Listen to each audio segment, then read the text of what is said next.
पहले दिन वो टीम बिल्ड नहीं हो जाती जिसको आप राइट टीम बोलते हैं, राइट कॉम्बिनेशन बोलते हैं। जो एक मतलब बन गया तो फिर आपको ग्रोथ से कोई रोक नहीं सकता। फिर आप एक्सपोनेंशियली ग्रो करेंगे। अगर हम आईटी इकोसिस्टम के पाकिस्तान की अगर हम बात करें तो यहाँ पे जो सॉफ्टवेयर कंपनीज काम कर रही हैं मोस्टली वो प्रोजेक्ट बेस्ड कंपनी हैं। प्रोजेक्ट बेस्ड मीन्स ये कि उनका क्लाइंट कहीं बाहर ओवरसीज हैं। बहुत सारे मुल्क हैं जो ये कहते हैं कि अगर आप फ्रीलांसिंग कर रहे हैं तो अब हमारे मुल्क में आगे फ्रीलांसिंग करें, ताकि जो रेवेन्यू आपके मुल्क में जा रहा है वो हमारे मुल्क में आना स्टार्ट हो जाए। मेरा ख्याल है कि जिस चीज़ का फुकदान है वो ये है कि यहाँ पे जो कंपनीज काम कर रही हैं वो अपना कोई प्रोडक्ट नहीं डेवलप कर पा रही जो कि इंटरनेशनली ग्रो कर सके। उसका जो मकसद उन मुल्कों में जाने का ये होता है कि आप अपने फ्रंट ऑफिस वहाँ पे स्टार्ट करें, और बिजनेस प्रोक्योरमेंट के लिए आपको बहुत हेल्प करते हैं। अगर जो फ्रंट मेन ऑफिस होते हैं इन मुल्कों में, उससे वो बिजनेस प्रोक्योर करते हैं। मज़ेदार बात ये कि जो ये वेंचर कैपिटलिस्ट हैं ये ना सिर्फ ओवरसीज़ हैं बल्कि पाकिस्तान में भी बहुत सारे जो वेंचर फंड्स हैं वो अवेलेबल हैं। जैसे ignite is one of them. तो इसका मतलब ये है कि हम एक एसएमई को तो सजेस्ट करेंगे कि आपको तो बूटस्ट्रैप स्ट्रैटेजी में चलना पड़ेगा। बिल्कुल, आपको तो इनिशियल स्टेज पे कहीं से इन्वेस्टमेंट्स नहीं मिलने वाली। सबसे बेहतर तरीका तो ये है कि पहले बूटस्ट्रैप स्ट्रैटेजी के साथ आप ग्रो करें, एक सक्सेसफुल मॉडल दिखाएं बिजनेस को चलता हुआ, फिर उसकी एक्सपेंशन के लिए आप किसी वीसी फंड के पास या एंजल इन्वेस्टर के पास जो है वो जाएं। अस्सलाम वालेकुम वलीद, कैसे हैं आप? खैरियत से हैं? जी अल्लाह का शुक्र अदील, आप सुनाएं कैसे हैं? अल्हम्दुलिल्लाह। वेलकम टू पाक फैक्टर पॉडकास्ट। इस एपिसोड में हम डिस्कस करेंगे लास्ट एपिसोड की कंटिन्यूटी में कि एज अ बिज़नेस और मज़ीद कैसे ग्रो किया जा सकता है, स्पेशली क्योंकि हम अभी तक डिस्कस करते रहे हैं स्मॉल मीडियम बिजनेसेस को, छोटी कंपनीज़ को जिन्होंने out of their own pocket ऐसे इन्वेस्टर्स जिन्होंने स्टार्ट किया है, वो जिस स्ट्रैटेजी पे चल रहे होते हैं इसको उर्फ़ आम में हम बूटस्ट्रैप स्ट्रैटेजी कहते हैं। यानी कि बिज़नेस से ही पैसे कमा के आप बिज़नेस की ग्रोथ पे री इन्वेस्ट कर रहे होते हैं। तो मज़ीद ऐसे जो बिज़नेसेस जिनके ऑपरेशन स्टार्ट हो गए हैं और वो स्ट्रगलिंग फेज़ में हैं, वो क्या स्ट्रैटेजीज़ अपनाएं कि वो मज़ीद एक्सपेंशन में जा सकें, बिज़नेस को ग्रो कर सकें या फंड रेज कर सकें। बिल्कुल ठीक है। जैसे कि लास्ट एपिसोड में हमने डिस्कस किया कि वो कौन से स्टेप्स हैं जिसको फॉलो करके आप बिज़नेस स्टार्ट कर सकते हैं। अब हम फर्ज करते हैं कि बिज़नेस स्टार्ट हो चुका है, लेकिन चूँकि बिजनेसमैन वो एंटरप्रेन्योर्स और बिजनेसमैन जिन्होंने एक नया वर्टिकल खड़ा किया है वो अभी तक अपने खुद का पैसा लगा के उसको स्टार्ट कर चुके हैं। अब रेवेन्यू जनरेशन होना शुरू हो गया है, अब उन्होंने उसको ग्रो करना है।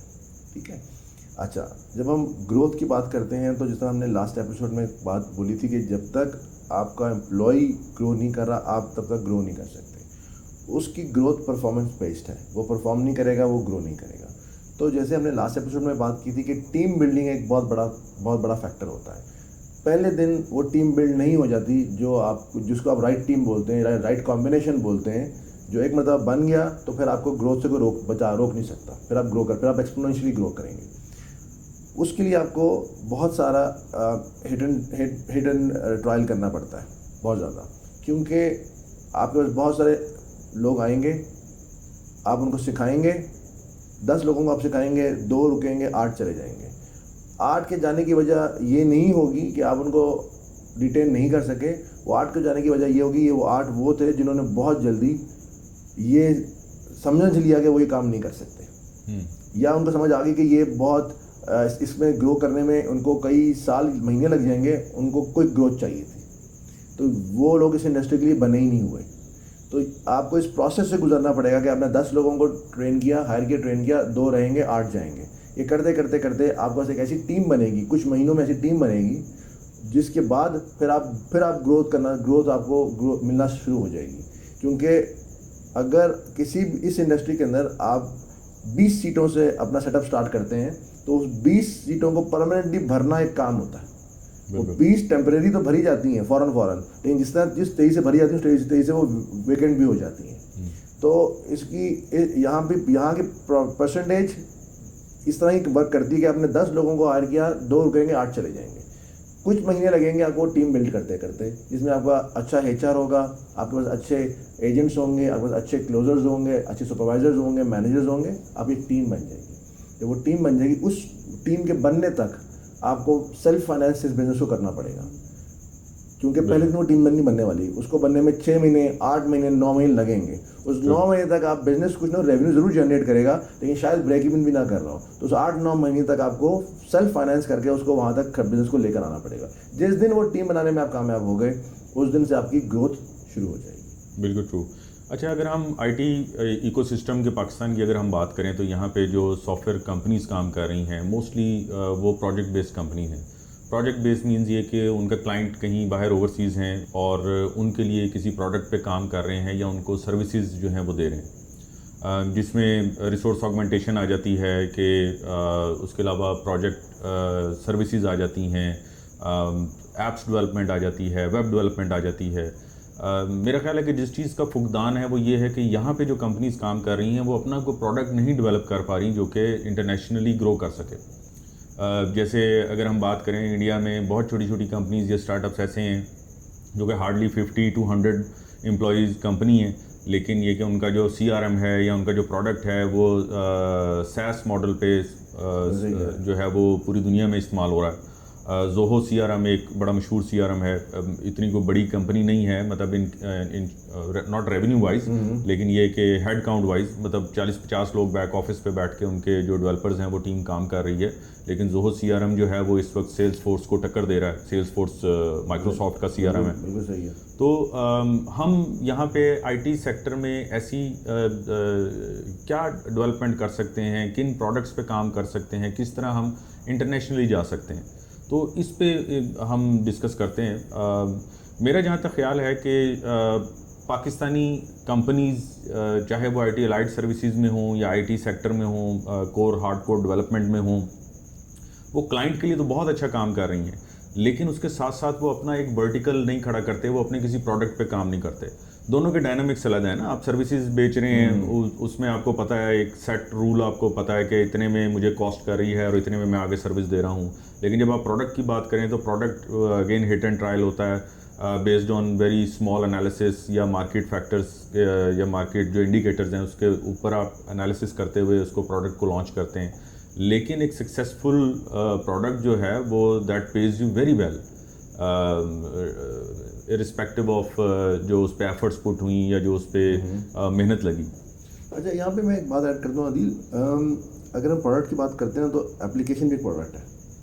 मैं ऐसे बहुत सारी कंपनी भी जानता हूँ जिन्होंने एप्लीकेशन डेवलपमेंट खुद की अपनी ऐप्स डेवलप की हुई हैं जो कि SaaS मॉडल पे डेवलप हुई हैं और रिकरिंग पेमेंट पे गई हुई हैं। ठीक है, बिल्कुल। अच्छा, नेटसोल एक बहुत बड़ी कंपनी है। नेटसोल की अपनी प्रोडक्ट्स हैं और आज से नहीं, बहुत पहले से हैं, बिल्कुल ऐसे, जो कि SaaS मॉडल के ऊपर हैं। है ही product based company, that is a product based company. तो ऐसा नहीं है कि इसमें काम नहीं हुआ। हाँ, मसला ये कि हम कलेक्टिवली इस इंडस्ट्री में इंडिया से बहुत पीछे हैं। तो इसलिए क्योंकि हम वैसे ही बहुत पीछे हैं तो इसलिए इस साइड पे इतना काम नहीं हो सका, क्योंकि अभी तक तो हम SME से कोई प्रॉपर इस्टेब्लिश नहीं कर सके। ये तो आप, क्योंकि जब एक नया बिजनेस स्टार्ट होता है ना तो वो प्रोडक्ट पे तो बाद में आता है, पहले तो वो रेवेन्यू जनरेशन के ऊपर आता है। उसको एक ऐसा प्रोडक्ट चाहिए होता है बेचने के लिए जिससे वो फ़ौरन रेवेन्यू पे आए। वो एक मरतबा रेवेन्यू जनरेशन पे आ जाएगा, बिजनेस स्टैब्लिश हो जाएगा, बिजनेस की अच्छी ग्रोथ होगी, फिर वो सेकंड स्टेप में वो अपना प्रोडक्ट लॉन्च करने की तरफ आएंगे। तो शायद ये वजह है कि अभी तो हम उस पहले स्टेप से ही नहीं निकल पा रहे कि हम सेकंड पे आए।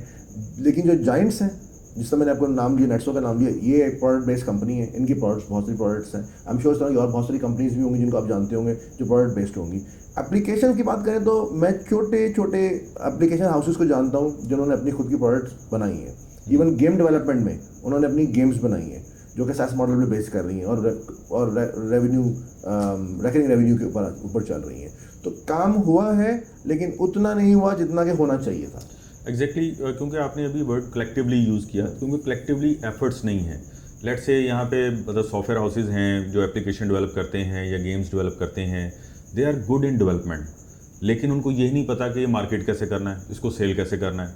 इसी तरह अलाइड सर्विसेज में कॉल सेंटर्स हैं जो कि लीड जनरेशन में, जो कि सेल्स में बड़े अच्छे हैं, लेकिन उनको ये नहीं पता कि एक प्रोडक्ट कैसे डेवलप करना है। तो यहाँ पे मेरा ख्याल है कि जिस तरह हम एक वो देसी ज़ुबान में कहते हैं कि अगर आदमी ने रोटी खानी हो तो वो गंदम उगाने नहीं चल पड़ता, तो सेम इसी तरह मतलब हर चीज़ जो है वो इन हाउस नहीं हो सकती। तो यहाँ अगर कलेक्टिवली अगर वो हैंडशेक करें ऐसी कंपनीज जो स्मॉल कंपनीज़ हैं या SMEs हैं, तो वो मेरा ख्याल है they can do very well in the market. Let's say एक सॉफ्टवेयर हाउस है जिसके पास एक product ready to go into the market है, ऑफ द शेल्फ चीज़ अवेलेबल है, लेकिन उनको पता है कि मार्केटिंग करने के लिए शायद वो कन्वेंशनल मल्टीपल मतलब बल्क ईमेल थ्रो करें या वो PPC या फेसबुक एड्स के ज़रिए उसको एप्लीकेशन को जो है वो आम करना चाहें। लेकिन आपको पता है जैसे गूगल या फेसबुक, ये जो मेटा एड्स हैं, these are money eating machines. ये तो इनके लिए तो आपको बहुत बल्क में इन्वेस्टमेंट चाहिए होती है जो आपकी चीज़ को मार्केट कर सके।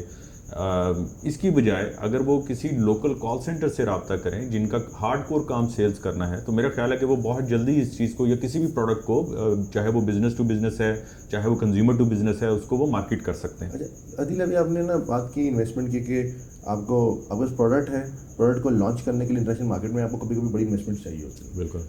इसके ऊपर ज़रा हमें थोड़ा सा एलेबोरेट करें कि आपको क्या लगता है कि अगर आपको एक अच्छी प्रोडक्ट है, प्रोडक्ट अच्छी है, फिजिबल प्रोडक्ट है, सब उसको पसंद कर रहे हैं, लेकिन उसको क्योंकि वो प्री लॉन्च के अंदर है, लेकिन उसको प्रॉपर इंटरनेशनल मार्केट में लॉन्च करने के लिए बस फंड्स नहीं है। क्योंकि इसने आपने बताया कि ये तो अब जब आप गूगल पे जाते हैं और एडवर्ड्स रन करते हैं और ये तो मनी ईटिंग मशीन्स होते हैं, तो वो फंड्स कहाँ से, आपको क्या लगता है कि फंड्स कैसे आप इकट्ठे कर सकते हैं?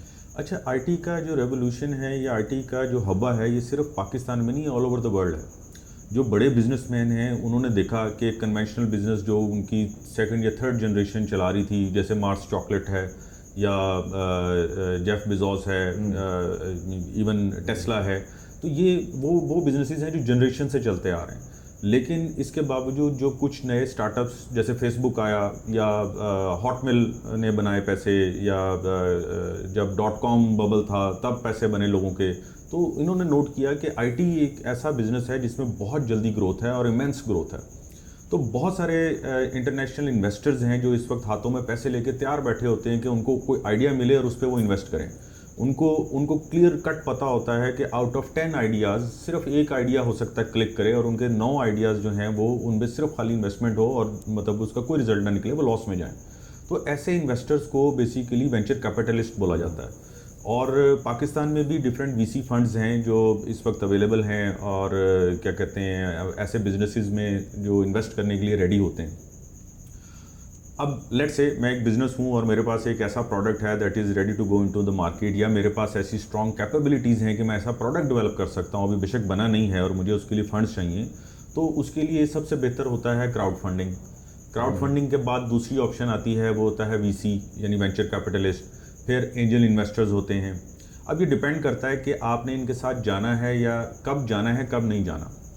प्रॉज एंड कॉन्स होते हैं। लेट्स से आप एक वेंचर कैपिटलिस्ट के साथ जाते हैं तो वो आपके साथ 20-30% शेयर्स के अवज़ आता है कि आप अपनी कंपनी में उसको 20 या 30% शेयर्स ऑफर करते हैं, और वो उस वर्थ को देखता हुआ कि ये कितना इम्पैक्ट आ सकता है या कितना प्रॉफिट जनरेट कर सकती है ये एक प्रोडक्ट, वो 20 या 30% में they are ready to jump into the business with you. फिर उनका एक एग्जिट प्लान होता है। जो VC होता है that is not stick with you for always. उसको पता होता है कि मैंने पहले प्रोडक्ट डेवलप कराने के लिए पैसे देनी, जिसको सीड फंडिंग बोला जाता है। जब once your product is develop, फिर आप उसको पिच करते हैं कि मुझे अब इसकी मार्केटिंग के लिए अगले 1 साल में इतने पैसे रिक्वायर्ड हैं, और वो आपको वो फंड रिलीज़ करते हैं, दैट इज़ सीरीज़ 1 फंडिंग। उसमें आपने उनको मार्केट का एक कैप देना होता है कि लेट्स से कि आपके 1 मिलियन सब्सक्राइबर्स हो जाएंगे। तो once you reach at that 1 million subscribers in 1 year of time, वो आपको नेक्स्ट जो सीरीज़ ऑफ फंड है वो रिलीज़ करता है। तो वो मोस्टली 2 या 3 सीरीज़ ऑफ फंडिंग होती है जिसमें मिलियंस ऑफ डॉलर्स की फंडिंग अवेलेबल होती है, और वो इन्वेस्ट करते हैं और उनको पता होता है कि ये KPIs मीट हो रहे हैं, दैट मीन्स कि बिजनेस इज ग्रोइंग। बिल्कुल सही। 3 साल में वो इतना प्रॉफिट और रेवेन्यू अर्न कर चुके होते हैं कि वो मतलब उससे एग्जिट ले लेते हैं most of the time. Otherwise अगर वो आपके साथ अगर देखते हैं कि मजीद स्कोप है और इसको मजीद बढ़ाया जा सकता है, क्योंकि अनफॉर्चुनेटली प्रोडक्ट के जो इसकी प्रॉब्लम्स हैं प्रोडक्ट की, अगर प्रोडक्ट के ऊपर मुसलसल काम ना होता रहे, मुसलसल इवॉल्व ना होए, तो प्रोडक्ट ऑब्सलीट हो जाता है। जैसे लेट्स से फेसबुक, मेरा ख्याल है कि हर पाकिस्तानी को पता है, मोस्टली जो जिसके पास स्मार्टफोन है या जिसके पास कंप्यूटर है वो फेसबुक यूज़ करना जानता है। आज की फेसबुक और 2012 की फेसबुक में ज़मीन आसमान का फ़र्क है। बहुत सारे फीचर्स ऐसे हैं जो इसमें अब एडिड हैं जो पहले नहीं थे। बहुत that was very simple Facebook, लेकिन उसने ये फीचर्स ना सिर्फ वक्त के साथ साथ ऐड किए कंपेटिटर्स को देखते हुए, बल्कि उसके साथ साथ जो उसका यूज़र था उसको उसने मतलब सिखाया भी कि इन फीचर्स को यूज़ कैसे करना है। लेट्स से अभी एक बंदा अगर फेसबुक पे बैठे तो हो सकता है उसका ग्राफिक यूजर इंटरफेस उसको बहुत कॉम्प्लेक्स लगे, उसे चीज़ें ही ना समझ आए कि ये बटन किस लिए हैं, या ये मैंने ऐड करनी है, कोई तस्वीर मिटानी है, या मैंने किसी को एक्सेस पेज की देनी है तो कहाँ से जाके देनी है, तो ये चीज़ें उसको समझ ही ना आए। लेकिन अगर कोई पुराना यूज़र है तो उसको अजबर याद होगा कि मैंने ऐसे कैसे करना है। तो product needs to be ever evolved. और जब आपका वीसी जो होता है, जो वेंचर कैपिटलिस्ट होता है, वो ये देखता है कि इसमें स्कोप है और इस प्रोडक्ट पे काम हो रहा है, मजीद इसमें ग्रोथ आ सकती है, तो वो आपके बिजनेस के साथ जुड़ा रहता है। अब बात यह है कि वीसी को आप तलाश कैसे करें या एंजल इन्वेस्टर को आप कैसे अप्रोच करें। तो इसके स्पेशलाइज कंसल्टेंट्स हैं, पाकिस्तान में भी हैं। या तो आप एक वीसी मैनेजर हायर करें जिसकी जो ट्रैक रिकॉर्ड हो, उसको पता हो गई इन वीसीज को कहाँ अप्रोच करना है, कौन सी वेबसाइट्स हैं, क्राउड फंडिंग की क्या ऑप्शंस हैं, जहाँ वो आपकी एक बिज़नेस की फिजिबिलिटी बनाए, एक प्रेजेंटेशन बनाए, उसको पता हो कि वीसी क्या देखना चाह रहा होता है, क्या चीज़ उसको क्लिक करेगी, कहाँ जो है वो उसको ये प्रोग्राम या जो प्रोडक्ट है वो सेल कर सकता है। वो एक प्रेजेंटेशन बना के, एक सेल्स पिच बना के, सेल्स डेक जो है वो उसको फॉरवर्ड करता है ओवर द ईमेल, और मल्टीपल जगह पे वो उसका वो पोर्टफोलियो जो है वो जा रहा होता है। अच्छा, इसमें एक जो सबसे अहम बात है वो है एनडीए, नॉन डिस्क्लोजर एग्रीमेंट। जब भी आप किसी वीसी के साथ ऐसी किसी टर्म्स पे बात करने लगते हैं, क्योंकि आप अपने बिजनेस को सारा खोल के उसको दिखा रहे होते हैं, तो आपकी सबसे मेन जो कंसर्न वो ये होता है कि आपका बिजनेस आइडिया या आपका ये प्रोडक्ट कहीं कॉपी पेस्ट ना हो जाए, कहीं चोरी ना हो जाए। तो सबसे पहले आप उससे एनडीए साइन करवाते हैं, नॉन डिस्क्लोजर एग्रीमेंट, कि जो मैं आपसे डिस्कशन में जा रहा हूँ इसको आप किसी थर्ड पार्टी को डिस्क्लोज नहीं करेंगे। ये नहीं होगा कि मेरी कंपनी की जगह एबीसी कोई एक और कंपनी खड़ी होगी और वो ये बिज़नेस कर रही होगी। तो उसके बाद जो वीसी मैनेजर होता है, ये उनको जूम मीटिंग्स में उनसे इनिशियल मीटिंग्स करता है। अगर वो इंटरेस्टेड हैं, समटाइम्स वो एक म्यूचुअल ग्राउंड में, लेट्स से आपका जो वीसी फंड्स जो हैं वो आपके अमेरिका से आ रहे हैं या कनाडा से आ रहे हैं, तो if your VC manager can go there और यू कैन गो देयर तो बहुत well and good. Otherwise they are eager to come to Dubai, जहाँ आप उनसे आके मिल सकते हैं। वो इवन अब Saudi Arab again is an emerging market for IT, वहाँ आके आपसे मिलते हैं और वहाँ आप उनको पूरा प्रॉपर आइडिया प्रपोज करते हैं। You go into rigorous meetings जहाँ सारी चीज़ें खुल के डिस्कस होती हैं। फिर वो they are very happy to jump in with the huge funds जो आप इवन इमेजिन भी नहीं कर सकते। बूटस्ट्रैप में वहाँ पे पहुँचा भी नहीं जा सकता। यानी कि बूटस्ट्रैप वाला बिजनेस जहाँ आज से 10 साल बाद खड़ा होगा, वो सीड फंडिंग ही इतनी होगी वीसी जो वेंचर कैपिटलिस्ट है कि आप वो 10 साल की जो ड्यूरेशन है वो आप विद इन फ्यू डेज जो है उसको कवर कर जाते हैं। ऐसा यहाँ पे मैं बड़े आपको मज़े की बात बताता हूँ कि चूँकि जो हमारे फर्स्ट वर्ल्ड कंट्रीज़ हैं, अमेरिका, कनाडा, इंग्लैंड, वो ये जानते हैं कि सब कॉन्टिनेंट से में लोगों के पास ब्रेन है और आइडियाज़ हैं। तो कनाडा ने रिसेंटली एक इमिग्रेशन प्रोग्राम स्टार्ट किया है जिसके अंदर बिजनेस इमिग्रेशन है, जिसमें वेंचर कैपिटलिस्ट इन्वेस्ट करता है। तो कैनेडियन गवर्नमेंट कहती है कि अगर आपके पास कोई अच्छा आइडिया है ओवरसीज, यानी पाकिस्तान, इंडिया, कनाडा के अलावा बाहर के मुल्कों के जो लोग हैं, अगर आपके पास एक अच्छा आइडिया है, वो अच्छा आइडिया आप हमें पिच करेंगे, पूरा बिजनेस प्रपोजल और फिजिबिलिटी बना के आप हमें पिच करें, तो उनके पास उनके ऑथराइज्ड कंसल्टेंट्स हैं जिनके थ्रू वो आइडिया आप पिच करेंगे वेंचर कैपिटलिस्ट को, और वेंचर कैपिटलिस्ट को लगता है कि इट वुड वर्क, तो वो उस पर इन्वेस्ट करेगा, आपके बिहाफ पे इन्वेस्ट करेगा, $1 लाख, $1.5 लाख, $2 लाख इन्वेस्ट करेगा। इस बेस पे कि आपके हाथ में एक वेंचर कैपिटलिस्ट है, कैनेडियन गवर्नमेंट आपको इमिग्रेशन, फैमिली इमिग्रेशन दे देगी। इसका मतलब है कि आपका आइडिया इतना सॉलिड होना चाहिए, इतना फुल प्रूफ होना चाहिए कि आपने वेंचर कैपिटलिस्ट को कन्विंस कर लिया है कनाडा में कि इस पर इन्वेस्ट करो, और अगर वो कहता है मैं इस पर इन्वेस्ट करने को तैयार हूँ, तो सिर्फ इस बेस पे आपकी जेब से ₹1 भी नहीं लगा। इस बेस पे कि वेंचर कैपिटलिस्ट रेडी है, वो अपना कॉन्सेंट लेटर साइन करेगा कि I am ready to invest on this idea, इस बेस पे आपको इमिग्रेशन मिल जाएगी। अगेन मेरा ख्याल है कि तमाम दुनिया की जो ममालिक हैं वो आईटी के अंदर आईटी सेक्टर को फ़रोग़ देने के लिए सारे इस तरह के जो हैं वो इक़दाम कर रहे हैं। जैसे आपको गोल्डन वीज़ाज़ का पता है, दुबई के गोल्डन वीज़ा जो इन्फ्लुएंसर्स को या जो सोशल मीडिया के जो इन्फ्लुएंसर्स हैं उनको वो फ़ौरन देते हैं। फिर इसके अलावा फ्रीलांसिंग वीज़ाज़ हैं, वो तकरीबन हर मुल्क जो है आपको रेडी है कि भी आप इसको सेकंड होम बनाएं, आप एज ए फ्रीलांसर घर में बैठ के काम करें और आपको वीज़ा भी देगी, इमिग्रेशन भी दे रहे हैं। तो again it's a very lucrative market, no doubt. मतलब जो आईटी इंडस्ट्री है it's a very lucrative thing. बल्कि दुनिया के तो आप सही कह रहे हैं कि दुबई हो गया, मलेशिया हो गया, पोर्चुगल हो गया, और बहुत सारे मुल्क हैं जो ये कहते हैं कि अगर आप फ्रीलांसिंग कर रहे हैं तो अब हमारे मुल्क में आगे फ्रीलांसिंग करें, ताकि जो रेवेन्यू आपके मुल्क में जा रहा है वो हमारे मुल्क में आना स्टार्ट हो जाए। बिल्कुल ऐसे ना। अगर और सबसे बड़ा फायदा ये कि कोई कार्बन प्रिंट नहीं ना होता, मतलब फ्रीलांसर घर में बैठा हुआ है, उसने नहीं कहीं आना है ना जाना है, उस कंट्री के रिसोर्सेज यूज़ ही नहीं करने। बिल्कुल सही कह रहे हैं। इनफैक्ट बल्कि उनका रेंटल मतलब उसकी वैल्यू बढ़ती है वहाँ पे। और दूसरा ये कि जो रेवेन्यू इन शेप ऑफ ज़र मुबादला जो बाहर से आ रहा है वो उस कंट्री में आना शुरू हो जाता है। तो लेकिन यहाँ पे एक अगेन एक फैक्टर है, लेट्स से अगर एक स्टार्टअप है और वो बेस्ड ऑन द फैक्टर कि यहाँ पे पाकिस्तान में जो लेबर रेट है वो सस्ता है, उस पर अगर उसने अपनी सारी फिजिबिलिटी बनाई हुई है तो मे बी शायद वो स्टार्टअप उस तरह अच्छा परफॉर्म ना कर सके, या उसको ज़्यादा इन्वेस्टमेंट चाहिए अगर वो कहीं कनाडा में या अमेरिका में या यूके में अगर बेस्ड हो तो। वो उसका ये होता है अदील, आमतौर पे क्या होता है कि आपका ना फ्रंट ऑफिस इन मुल्कों के अंदर होते हैं, क्योंकि ये हमारे मुल्क जो हैं ये बैक ऑफिस काम वर्क के लिए अच्छे होते हैं।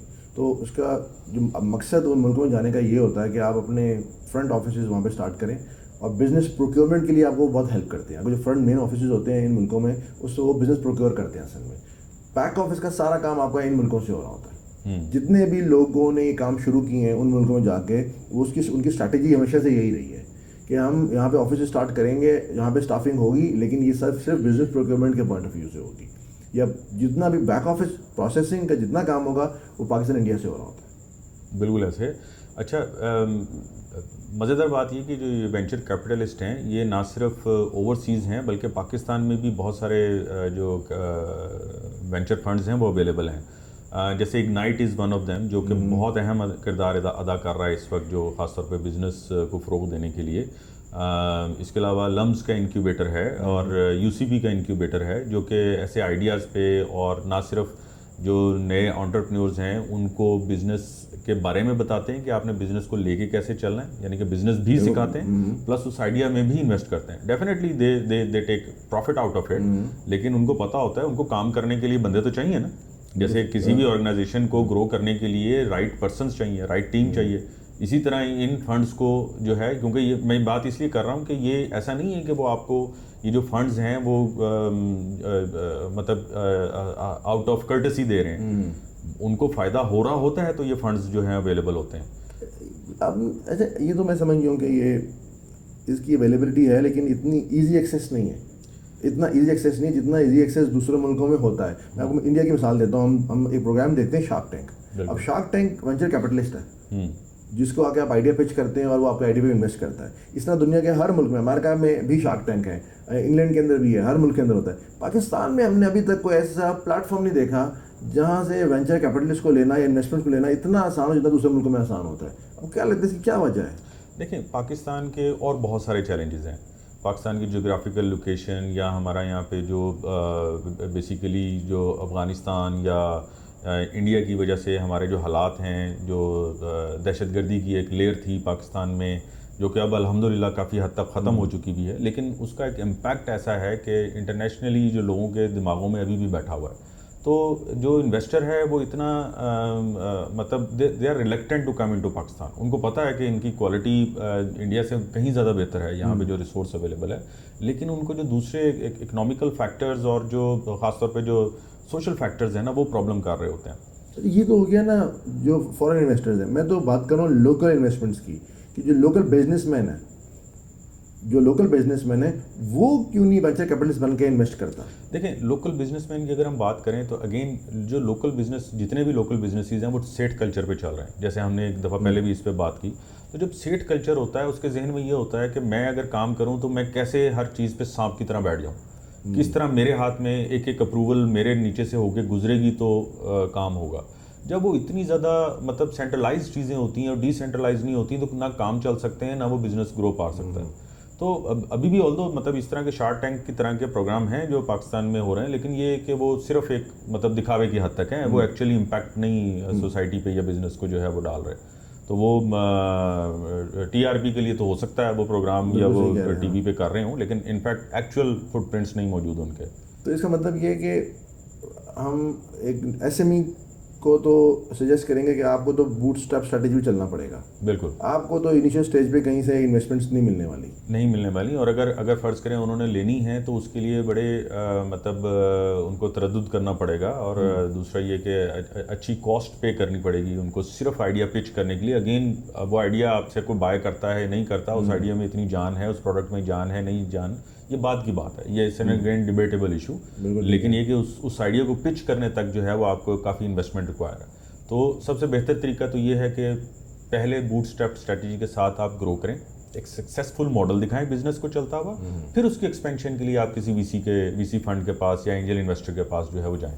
वो भी इन शेप, अगर आप समझते हैं कि आपको अब इतनी ग्रोथ रिक्वायर्ड है और आप अपनी कंपनी में से शेयर किसी को दे सकते हैं, फिर आप जाएं। अदरवाइज मेरा ख्याल है कि बूटस्ट्रैप स्ट्रैटेजी फिलहाल वक्ती तौर पे तो जो छोटे बिजनेस हैं उनके लिए इट विल वर्क। बिल्कुल ठीक होगा, ठीक है। और स्पेशली चूँकि अब अगर आप पाकिस्तान में काम कर रहे हैं, अगर आप लेट से आप ग्लोबली जाना चाहते हैं, ग्लोबली जाने का मतलब है बिग इन्वेस्टमेंट्स ना हो, तो शायद आपको इनकी ज़रूरत तब पड़ेगी, अभी इनिशियल स्टेज पर आपको उनकी ज़रूरत भी नहीं पड़ने वाली। बिल्कुल ऐसे है।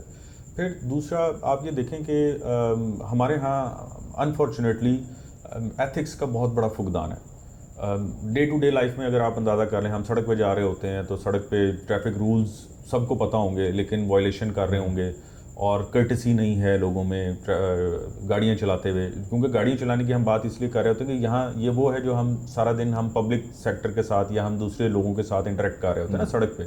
Although we don't know the other person जो दूसरी गाड़ी चला रहा है, लेकिन उसके उस बिहेवियर से हमें अंदाज़ा हो रहा होता है कि यहाँ पे किस तरह रुथलेस किस्म की आवाम मौजूद है। उस एथिक्स को डेवलप करने की ज़रूरत है।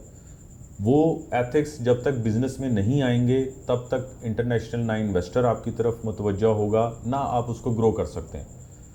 सबसे पहले हम अभी तक बात करते हैं अपनी टीम के साथ लॉयल होने की, अपनी टीम को ग्रो करने की। आपको अपने क्लाइंट के साथ भी जो है वो लॉयल होना है, आपको उनको भी जो है वो डिलीवरेबल्स देने हैं जिनका आपने उनसे प्रॉमिस किया है, बल्कि आपको उससे मज़ीद बढ़ के देना है। ना बिल्कुल सही कह रहे हैं नदीर। हम तो चूँकि इस मार्केट में हैं और काम कर रहे हैं, बड़े अफसोस से कहना पड़ता है कि पाकिस्तान की इतनी अच्छी रेपुटेशन नहीं है। बहुत अफसोस के साथ कहना पड़ता है कि बहुत सारी कंपनीज ऐसी हैं इंटरनेशनली जिनको जब कहें कि पाकिस्तान में, तो वो काम करना पसंद नहीं करती हैं आपके साथ। बिल्कुल ऐसे। उसकी शायद वजह यही है कि हम एथिकल हम ग्राउंड्स पे हमने काम नहीं किया, और एथिक्स का फुकदान है इसमें। ये आप बिल्कुल बात सही कह रहे हैं, और यही वजह है कि आज हम दूसरे मुल्कों से पीछे रह गए हैं। और अभी भी आप देखेंगे कि बहुत बड़े बड़े प्रोजेक्ट्स हमारे मुल्क में लैंड नहीं करते। बिल्कुल हमारे मुल्क में लैंड नहीं करते, वो प्रेफर करते हैं। मैं आपको बता रहा हूँ, जो कि मैं तो काम कर रहा हूँ ना, मैं बता रहा हूँ मैं काम कर रहा हूँ, चूँकि फॉर्चुनेटली हमारे ऑफिसेज दुनिया के 3-4 डिफरेंट मुल्कों में भी हैं। हम अमेरिका में भी एग्जिस्ट करते हैं, हम इंग्लैंड में भी एग्जिस्ट करते हैं, हम यूएई में, दुबई में एग्जिस्ट करते हैं, तो हम पाकिस्तान में भी एग्जिस्ट करते हैं। हम यकीन करें कि हम उनको कोशिश करते हैं कि ये बताएं ना कि पाकिस्तान में एग्जिस्ट करते हैं। हमारी ये कोशिश होती है, क्योंकि पाकिस्तान का जब वो नाम सुनते हैं ना, तो वो एकदम स्केप्टिकल हो जाते हैं कि यार there could be something fishy there.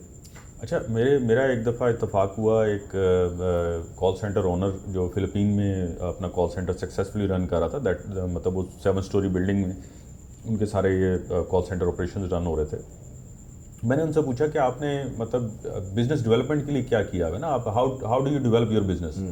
तो वो बड़ा हैरान हुआ। उसने कहा लाइक मतलब क्या? मैंने कहा आपने कोई बिज़नेस डेवलपर्स को बिज़नेस डेवलपमेंट टीम हायर की होगी जो कि अप्रोच करती है और क्लाइंट्स को रीच करती है। उसने कहा नहीं, मेरा तो कोई ऐसा डिपार्टमेंट ही नहीं है। तो मैंने कहा आपने इतना बड़ा ऑपरेशंस फिर कैसे खड़ा कर लिया?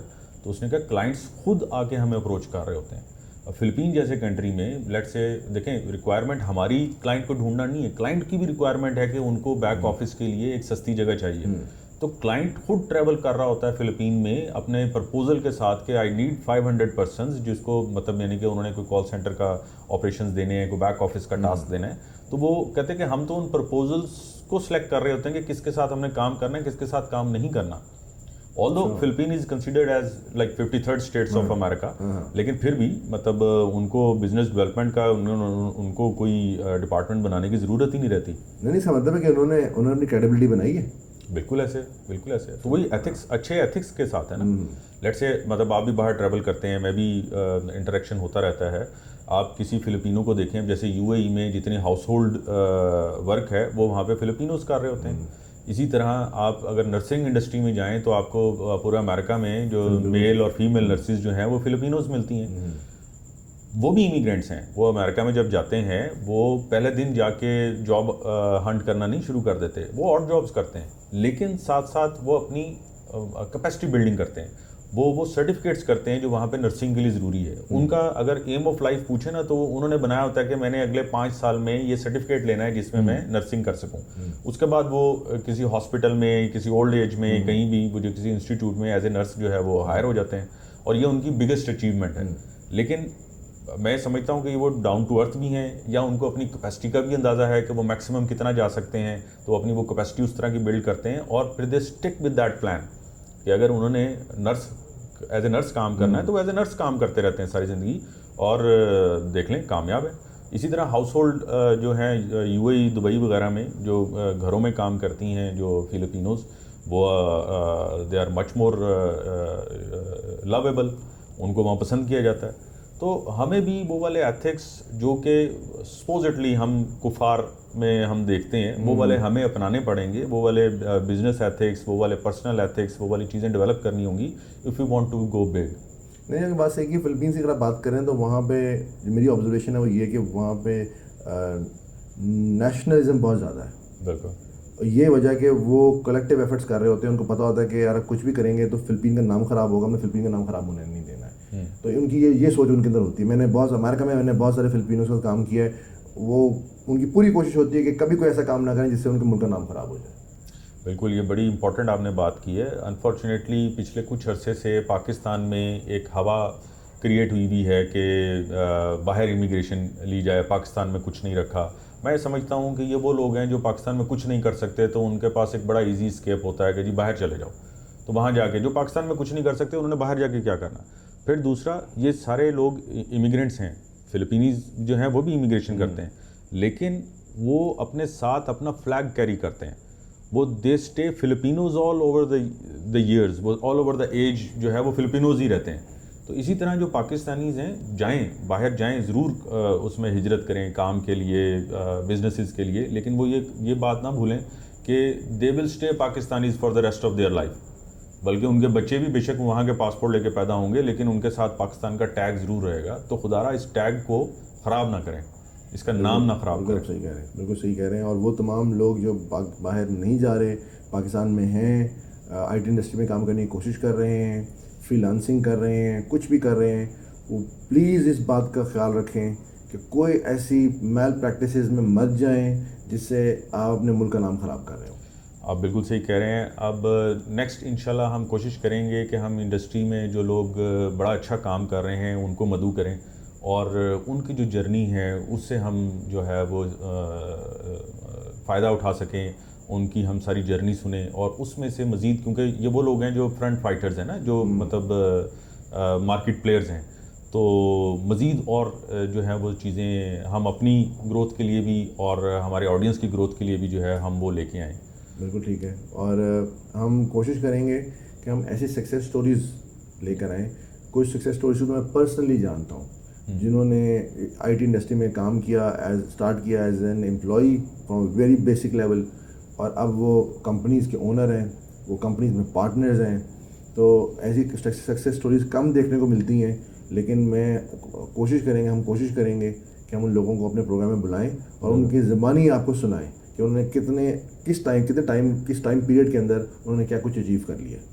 अल्हम्दुलिल्लाह पाकिस्तान की जो एनवायरनमेंट है इस वक्त बड़ी फेवरेबल है ऐसे बिज़नेस स्टार्ट करने के लिए, आईटी में आने के लिए, लेकिन अभी मज़ीद बहुत सारा काम करना है और कलेक्टिवली काम करना है। तो let's start that collective efforts, जिसमें हम अपने साथ और लोगों को भी जोड़ें और मज़ीद कलेक्टिवली ग्रो करें।